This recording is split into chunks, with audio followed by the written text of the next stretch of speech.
G'day everyone, welcome back to another episode of the Australian Property Investment Podcast. I'm your host, Aaron Christie David, and run a mortgage broking business called Atelier Wealth. But the reason that we're here is because we like to bring guests in who are what I call best in breed. So people that live, eat, breathe, sleep property. And today's guest, I'm going to say goes one step above that. And I'm almost going to call him podcasting royalty when it comes to the property space, because if you've been listening to property investment podcasts, you'll know that there's a name that comes with the origins in this space. And that's Ben Kingsley from Empower Wealth, the property couch. G'day, Ben. How you doing? G'day, Aaron. How are you, mate? I'm fantastic. Thanks. You're a modest guy and you're going to blush, mate. But honestly, the podcast that you guys put out, yourself and Bryce, really set the standard. You were one of the first in this space as well. And I personally got so much information from your podcast. It's truly inspired what I do today. So I want to say thank you very much. And you must get a real kick out of that when you look back on your journey and going, obviously took a life on its own. And now, what is it, 470 episodes later and it's still going great.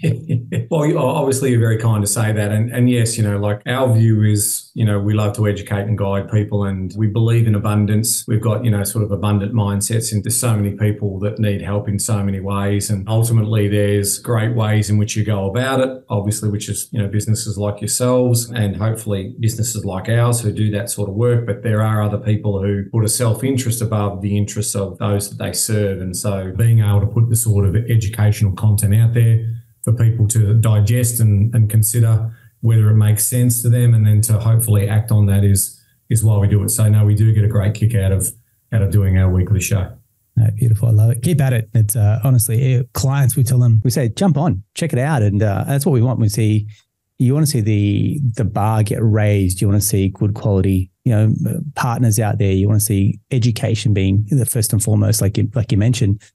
But we're also happy to see each other's success as well. Yeah, I think that's right. There's a huge amount of people that need to be helped, whether it be money management, whether it be their finances and getting their strategy and structure right. And then ultimately, whether it's also about the asset selection that fits into their, to the strategy that they're trying to develop for themselves. So yeah, we're a big believer in plan to become what you plan to become. And ultimately that's the sort of messaging that we put out there. But most of the work that we have to do is really about convincing people that there is opportunity and potential for them, and working on, that mindset and changing, any of those sort of money habits and behaviours and their money psychology that they may have grown up with to think that it's not available for them, when ultimately every household across Australia earns enough money over their working life, even at an average salary, to be able to, hopefully put some of that away. And in the way in which you sequence the order of things that you do, you should have every chance to also be able to build up a comfortable retirement. So I think from that point of view, if that message gets across, then we're doing our job. No, I love it. So it's what I like to call the 3 Ps at the start. So be about yourself personally, professionally, and your property journey as well, if you can indulge us. Yeah, so personally married with 2 boys, 13 and 11, Jack and Harry, a beautiful wife who basically does most of the running of the house. I spend a lot of my time in terms of working on, the passions that I have around property and helping other people. So I'm very grateful for that. Professionally, way back in 2004, I set up a company called Integrated Pathways with a vision of being able to bring a holistic advisory firm together. I started off as a mortgage broker, did my apprenticeship with Mortgage Choice. And then in 2007, we set the practice up called Empower Wealth, and that's the whole of wealth advisory firm that I founded back in 2007, and here we are today with lots of staff, with people all across Australia and thousands of clients that we serve. They're the sort of, and what was the last one?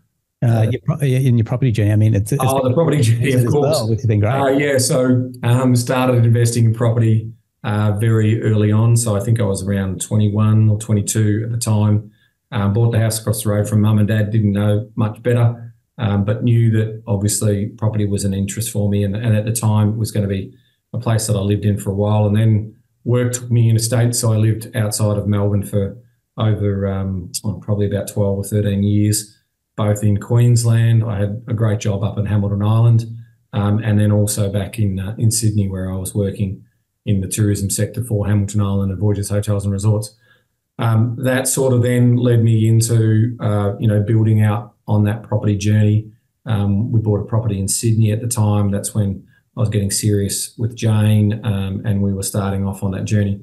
And that's also where a sort of critical element occurred. So I was a mad, voracious reader of all of the books and magazines and going to all of the seminars and workshops, trying to distill fact from fiction. And usually, 70, 80% of the stuff they tell you is actually pretty true and real. But it's just that last 30% that sort of steers people in different directions that you're trying to work out where that value is. And part of the journey that I've been on is about really limiting the mistakes that I make and that we make when we invest. And so, I've been really fortunate. There's sort of two main ones that probably occurred during our portfolio. I mean, I've never regretted any of the properties we bought. They've all performed very well. But if I, go back to the original advice I got about an offset account, I didn't get that advice about its value when you're living in a property and you can turn it into an investment property. So here I am thinking I'm great in paying and slamming down that debt. So that would have been nice to have had some of that knowledge back in the day. And we're going back, 20 plus years ago now. And then the other one was, I sold my property in Bundoora. So I've spoken about this publicly before, but so far it's probably cost me about $750,000 in capital appreciation. I bought that property for $120,000 and sold it, I think, for $165,000 about 3 or 4 years later to buy into the Sydney market. What I needed to do was basically just renovate it, release the equity, and I'd have both the Bundoora property at the time, and I've got the asset in Sydney has done incredibly well. It's a 2-bedroom semi in Alexandria. I paid sort of $395,000 for it, I think, in 2004, and it's probably worth about 1.8 million now, just as a guide. And then we've just been going on that journey. So once we then got serious about our planning and started to think about kids and organising and cash flows, we set a target to achieve $120,000 passive income by the age of 50.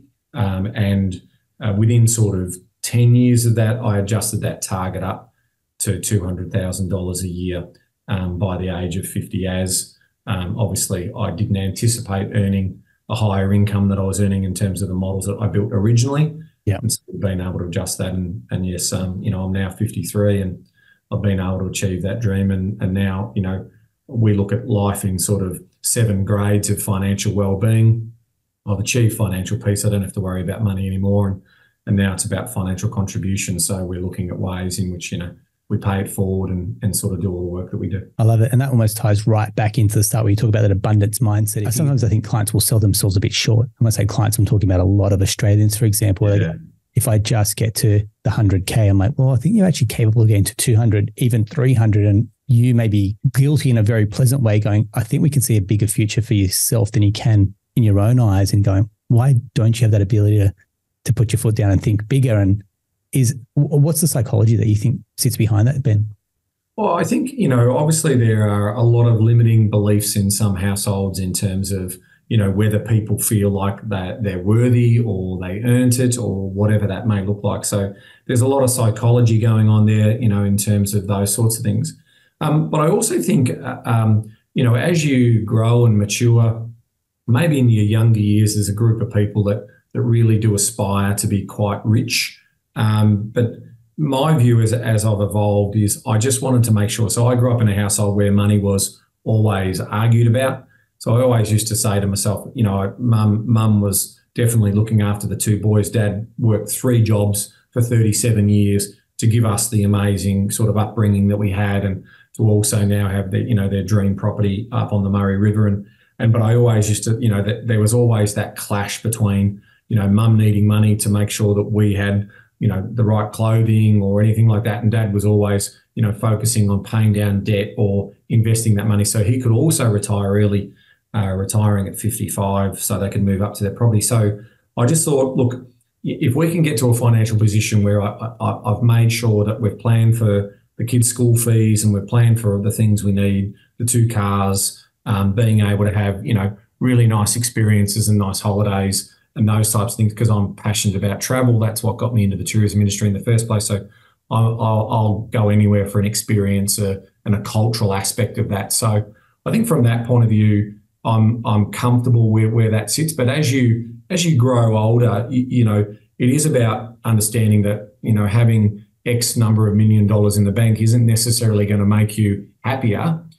It's about what those experiences and what you're able to do, with that as well. But I do want people to aspire to knowing that if they do have delayed gratification, that there is definitely some reward at the end of that story. But I'm not sure that reward is about, someone who's sitting here saying, I've got the most property, so I win. I don't think that ever, sort of does any value to their own personal internal sort of value system, as well as I don't think it adds much value to the community in terms of, you learn a lot from cultures that you experience as about taking as much as you need and sort of getting that sort of balance right.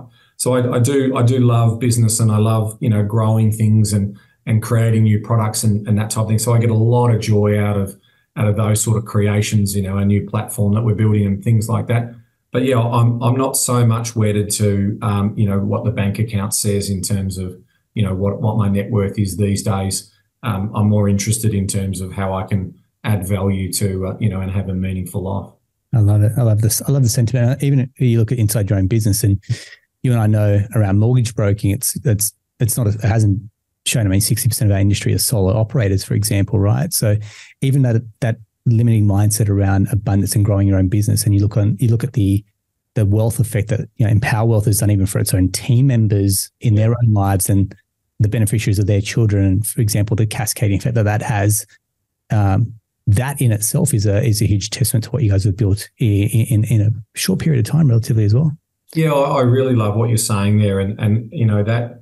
So when you're an owner of a business and you're growing a business, or whether you're advising customers like you and I do, Aaron, in terms of taking them on that journey, there's a real humility in the sense that the responsibility that they're putting in you in helping them problem solve or them reaching their goals. So you're right. We've got in the next couple of weeks, we've got 2 of our staff members getting married. We've got babies on the way. And so, I take that really personally around making sure that there's gainful employment for them, that they can be the best version of themselves and continue to serve and problem solve for customers. And so that's that beautiful perpetual wheel that gets created off that you are making a contribution. It's the same thing when I finished in the tourism industry, I was a little bit unsure about what I wanted to do.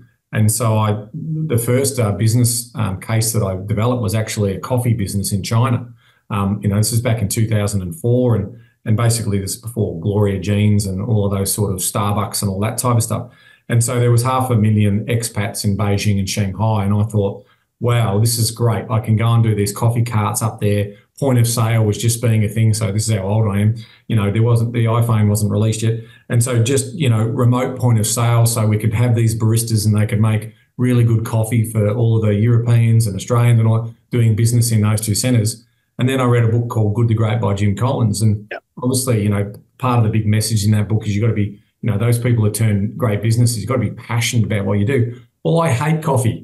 I don't like the flavour. I don't like so here I am thinking, oh, what a great business idea. And I was looking at it from a profit-making point of view, as opposed to, whether I'd get great joy out of it. And so ultimately I said, well, I can't do that. So what do you like doing? Well, I do like building things and I like helping people. So and obviously at the time I was very deep in sort of my 10,000 hours of knowledge building around property investing. So from that point of view, I pulled all those things together. I thought I could really get up every day enjoying what I do to be able to provide that. And so, that's ultimately what I did.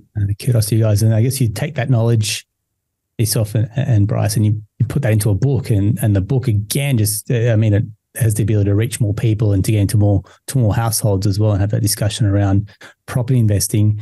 The next book, which you call Make Money Simple Again, take me through the title of that, because it's something that strikes me as, well, I'm sure the word is, but why simple? Because people go, hang on, money comes in and out. Like, how do we make this more simple? Have we overcomplicated this, or where is the complication coming from?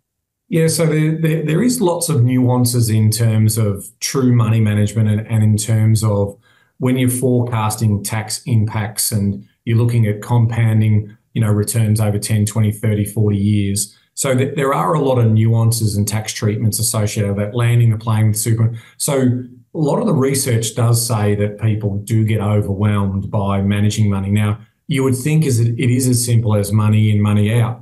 But in terms of forecasting money and then understanding that when people do classic budgets, what actually happens in a classic budget is you average that over a 12-month period.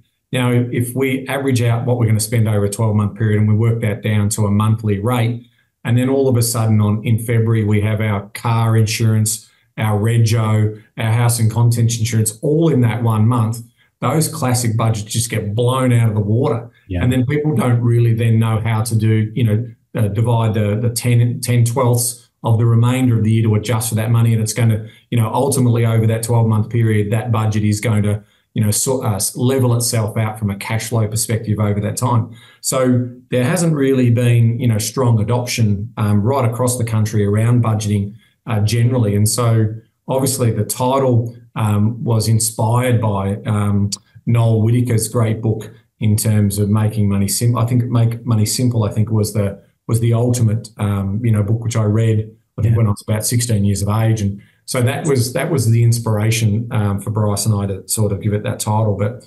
effectively, the story that we tell in the book, it's a manual for managing a cash flow system that we run called Money Smarts. And it's a rules-based system. And the idea is because people don't like, basically doing their bookkeeping in their household, the idea is it's a very powerful system, but it only needs 10 minutes a month to actually reconcile rather than sort of tracking every dollar that you spend and the like. So it's definitely a passion of mine to try and, you can't create wealth by saving your way to retirement. Mm-hmm. You've got to be able to create wealth through trapping surplus and then putting that money to work. And so that's, that's the foundation. So it's almost the prequel originally to the Armchair Guide in terms of then how you obviously use sensible leverage to be able to get into the property space and accelerate that cash on cash return. I love it.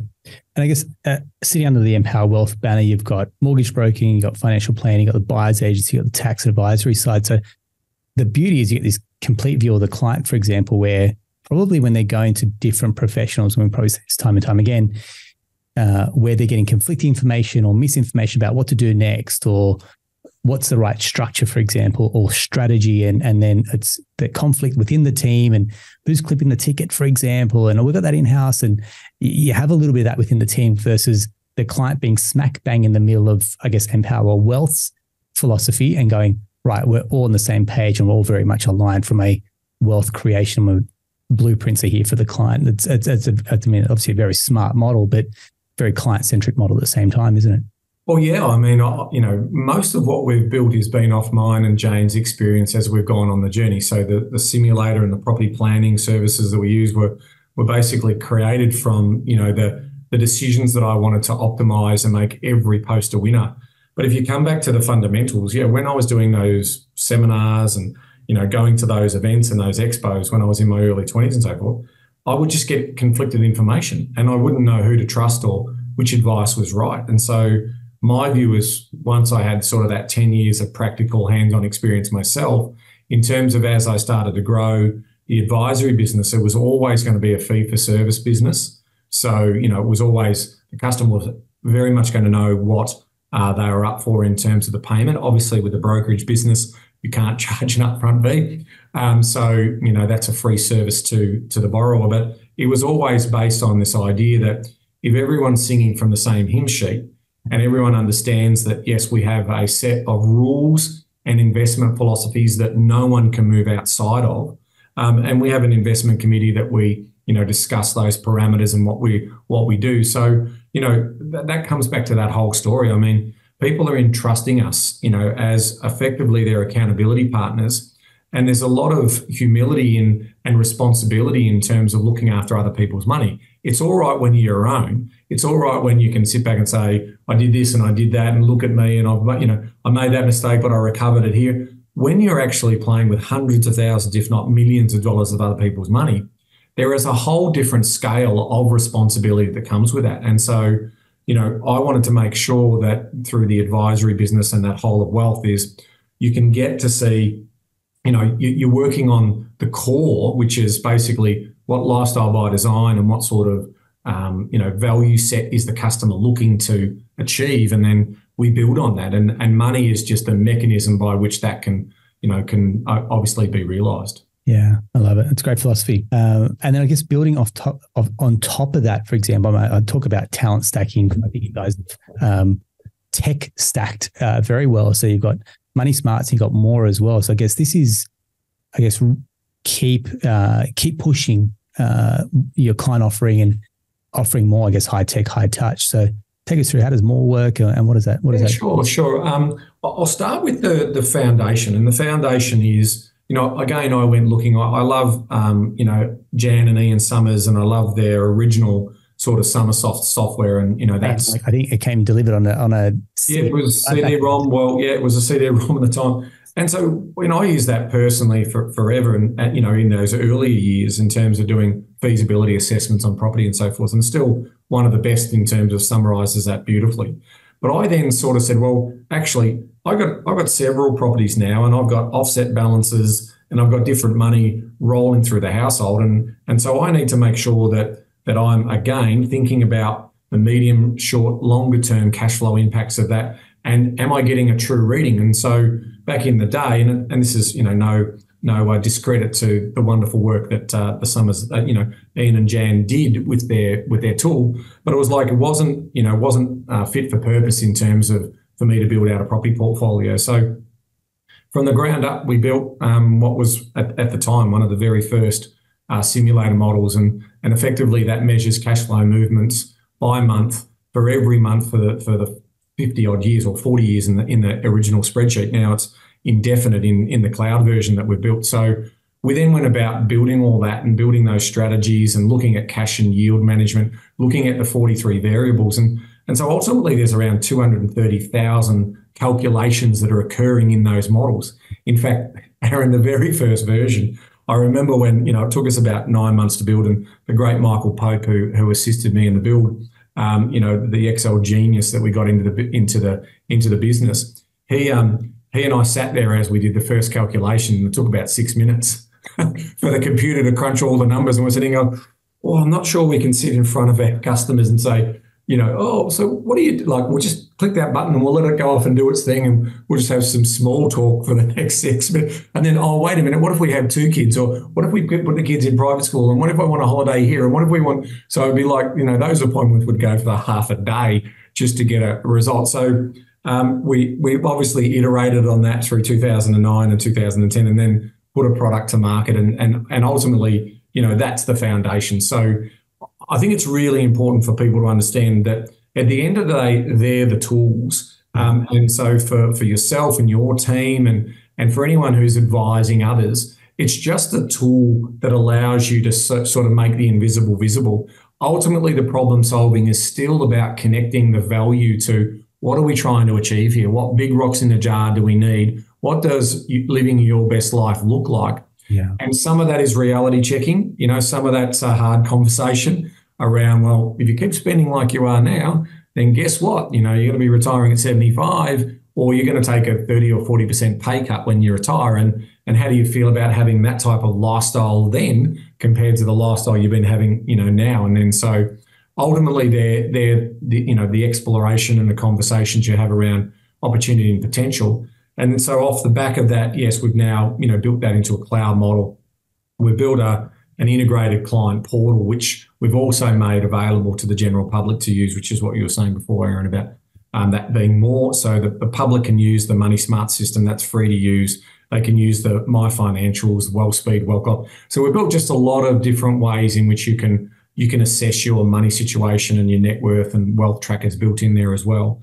But yeah, where we're going with that is obviously we want to build the best property management and sort of money management solution in for those people who have a couple of investment properties. So that's the mission that we're on in terms of that. But if we're coming back to the why, yes, we need that for our advisory business to do the work that they do. But ultimately, we also want, coming back to that whole idea of, paying it forward, value adding and thinking in abundance, is that we want, Money Smarts will be free forever. in terms of for that platform and sort of managing your finances, working out your annual budgets and all that thing. That'll be free for as long as we can afford to pay the bills and standing it up and all of that. And at the moment, we can comfortably pay those bills. So we'll continue to keep sort of building that out. But, with AI and machine learning and everything that's coming down the track, there's no doubt that, in terms of advanced versions of that and potentially also having some type of subscription model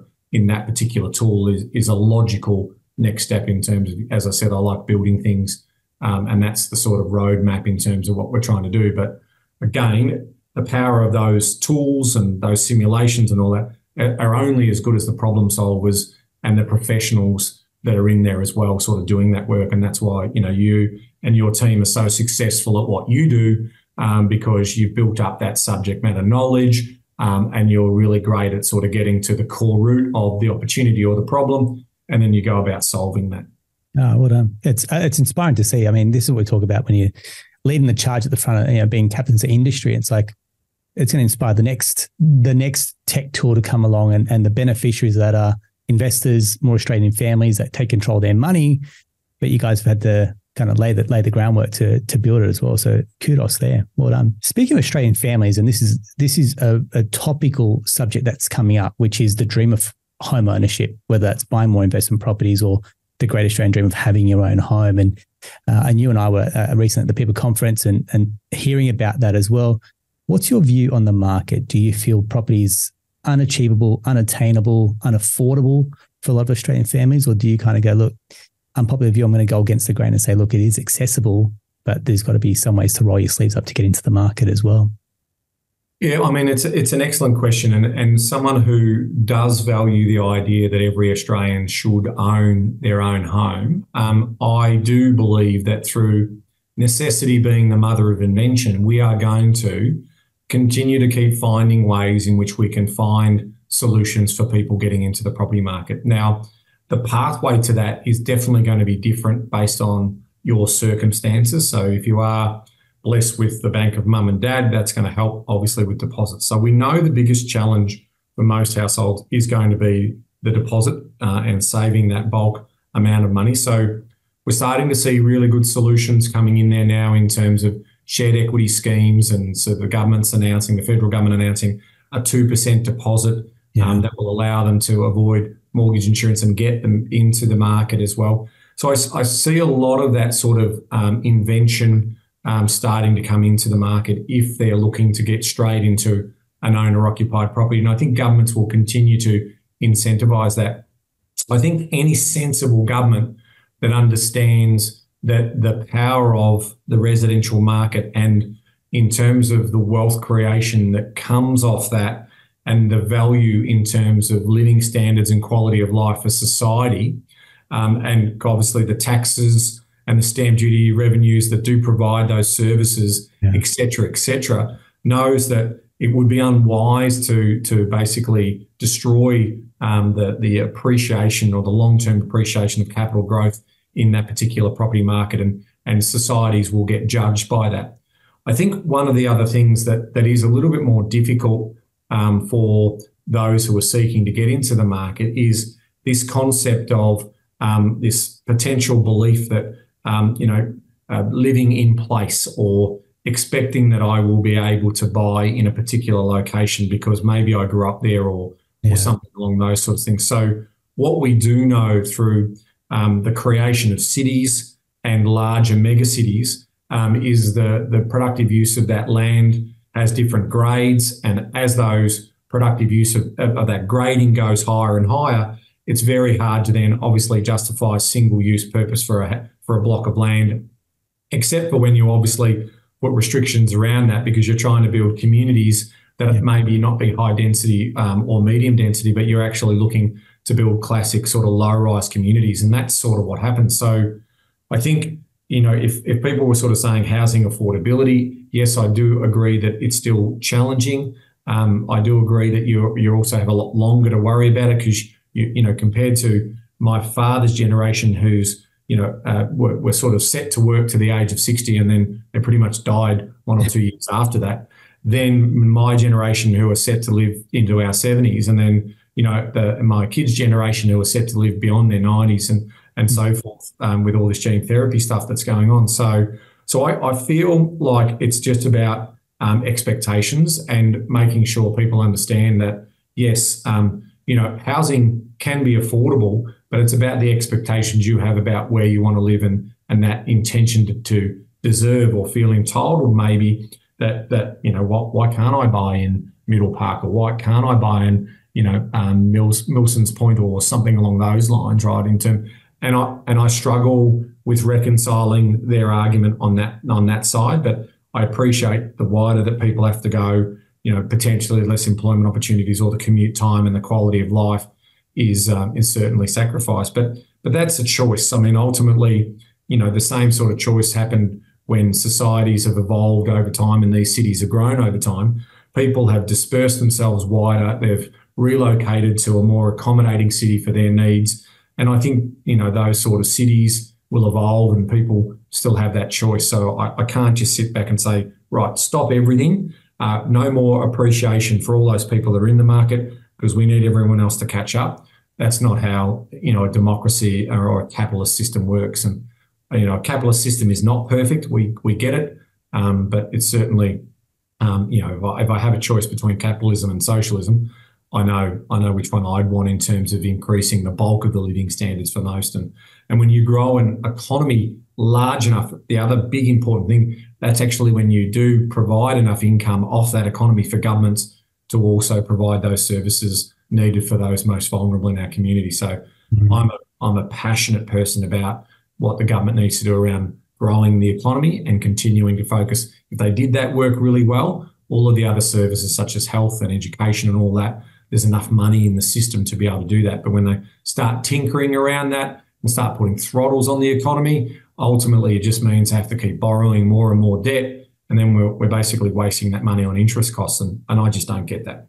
Yeah. Do you fear for generation renters, for example, that they get stuck on the rental trap and getting into the market gets harder as time goes on?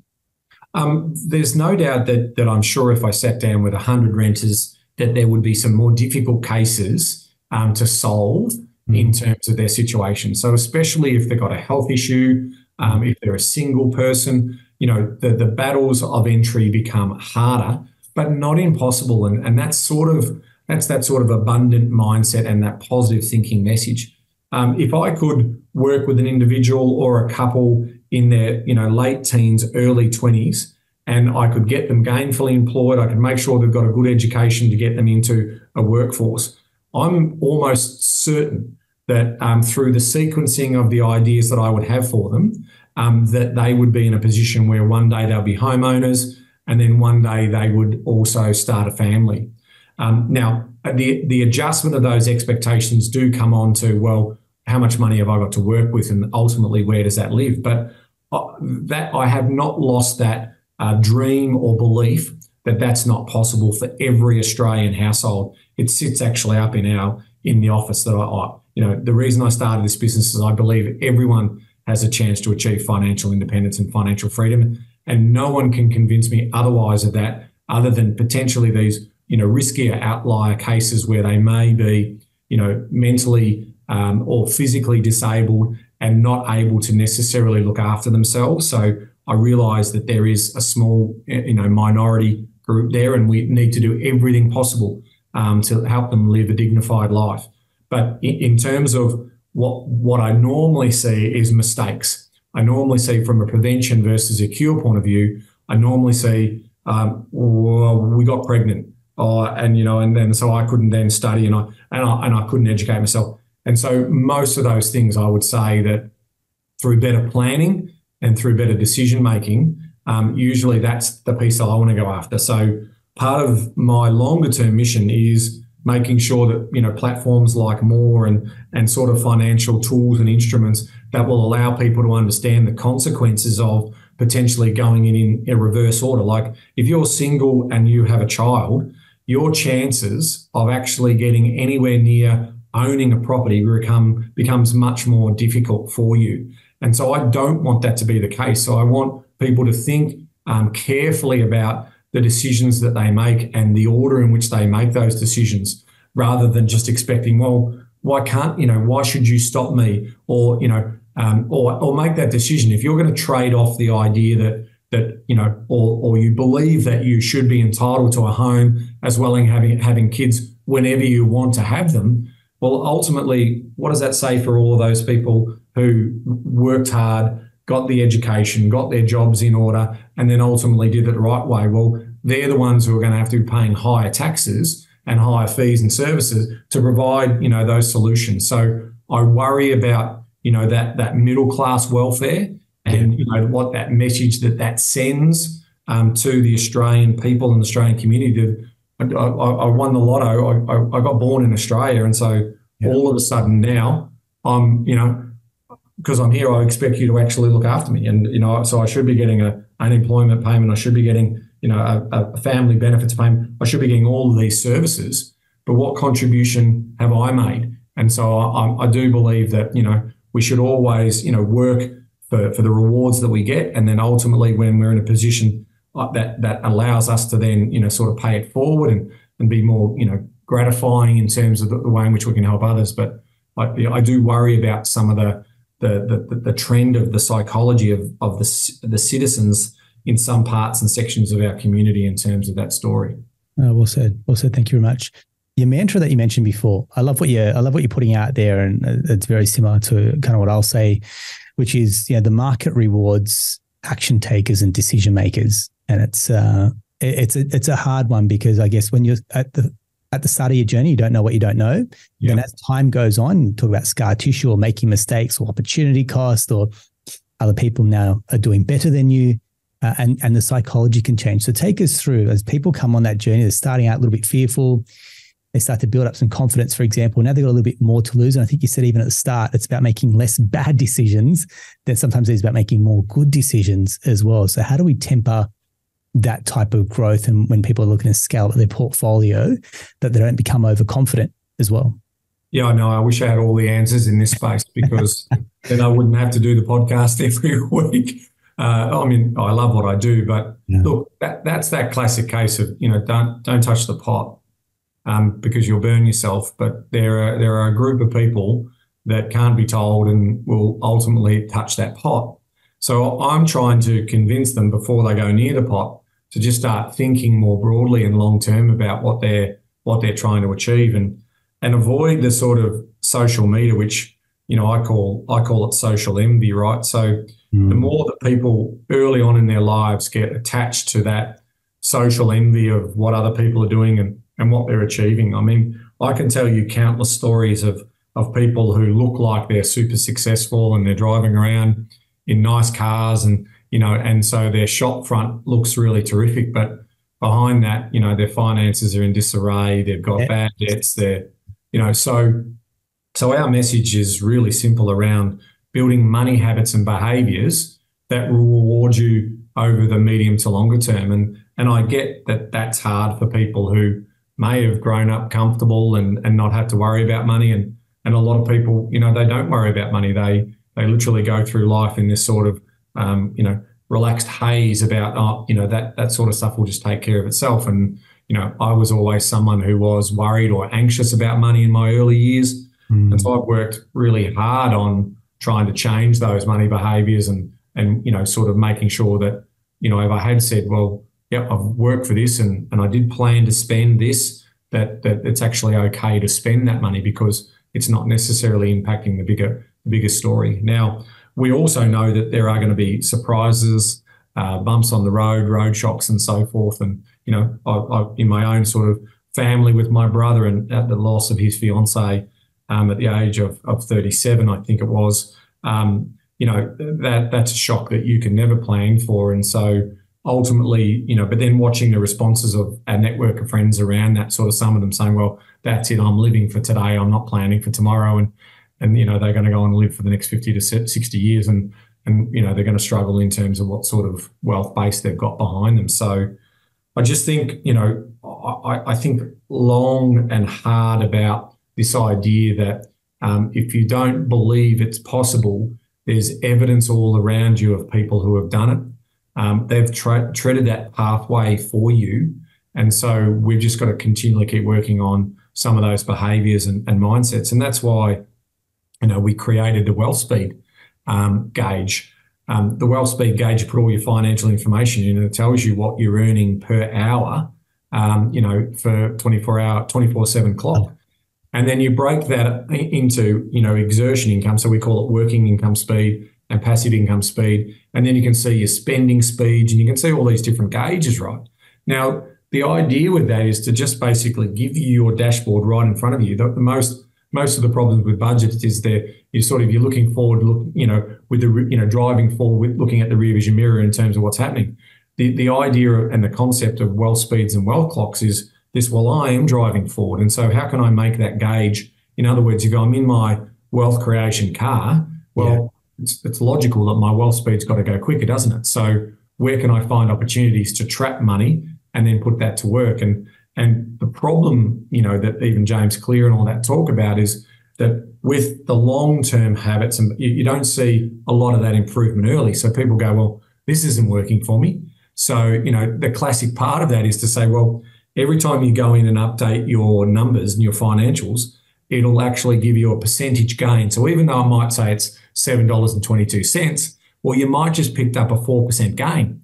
Now, 4% is meaningful if you can continue to keep doing that every month, or every year. And then all of a sudden, you start thinking about your money and your life in hourly terms. And you can then start to say, well, actually, it's not too bad. I just ate lunch today, and, that lunch cost me $13.50 for my salad roll and my potato cake. And then ultimately it's like, but I know my wealth speed is growing at, and I'll just make up a number here, but $47. So even though I took half an hour for lunch, I'm actually making money whilst I'm having lunch. And so it's about training that sort of psychology in terms of, is my money working hard for me or not? And then what the big story here is, what we've got to do is basically take your exertion income, so your working income, and we've got to replace it with passive income. And that requires investment, because if we don't do that, you're not going to retire, because there won't be enough money there for you to retire on. So they're the sort of little tricks and sort of instruments we've been building in these next generation gauges to try and help change that psychology. And coming back to what you were saying before about how do you implement that? Well, first of all, you got to be problem aware. And if most people don't even want to be problem aware, well, it's very hard that we're going to be able to help them. But the ones who do want to be problem aware, and this shows up also in the research when you look at aspiring people, a lot of aspiring people who build goal habits and behaviours, and they naturally want to check in on their progress. So they look at their finances. So they're the easy people to help for. That 25% of the population, you've already got them. You had them at hello. It's that next 25 and that 25% after that I'm going after to try and make sure that there's an opportunity for them to sort of say, we've got a real shot at this, but if we don't do it early, then we're going to be chasing our tail doing it later. I love it. Great sentiment.